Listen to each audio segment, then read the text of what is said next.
fait 1 an et demi, parce qu'en Belgique, ça fait 1 an qu'on ne peut plus sortir, depuis Panzi, depuis le début, depuis 20 ans, je crois. Oui, oui.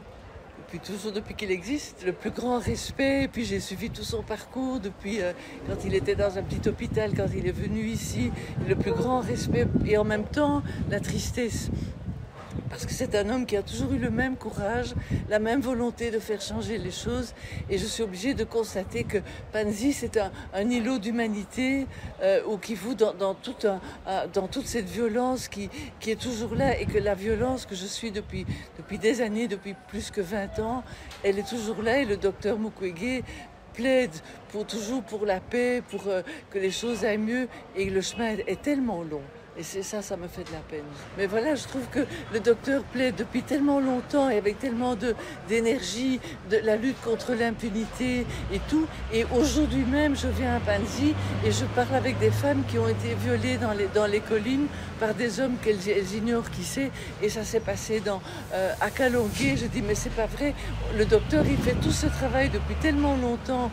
Le monde entier l'a récompensé, salué, mais on n'a pas bougé. Les femmes meurent toujours. Et ça me fait de la peine.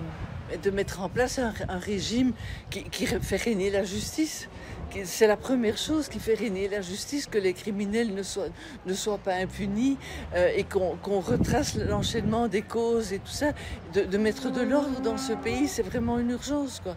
Et je croyais que les choses, franchement, je pensais que les choses avaient un peu avancé. Et en écoutant les témoignages ici à l'hôpital, je me rends compte qu'on est toujours presque au même point. Et ça me décourage pas, mais je comprends que le docteur doit vraiment avoir de la volonté, de la détermination pour continuer son travail et que ce n'est pas facile. Ça, ce serait bien, mais il faut une volonté politique pour les créer. Il faut des chambres mixtes, il faut faire retracer les liens de cause à effet, de qui a commencé, qui a fait quoi. Enfin, depuis 1994, depuis le génocide au Rwanda, on doit retracer ce qui s'est passé et faire comparaître les coupables devant des chambres mixtes. Mais ça, il faut une volonté politique au sommet pour le faire, quitte à mécontenter certaines personnes, les uns ou les autres, mais il faut le faire. Quand on met la paix au détriment de la justice, on n'a ni la justice ni la paix.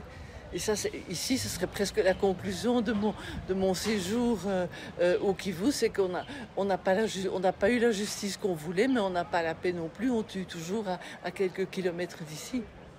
Et donc je me dis, moi comme journaliste, je pensais que les choses allaient se calmer, que j'allais aussi être un peu plus sereine, mais quand je vois ça, je dis, il faut encore écrire, il faut encore plaider, il faut encore soutenir le docteur dans son combat.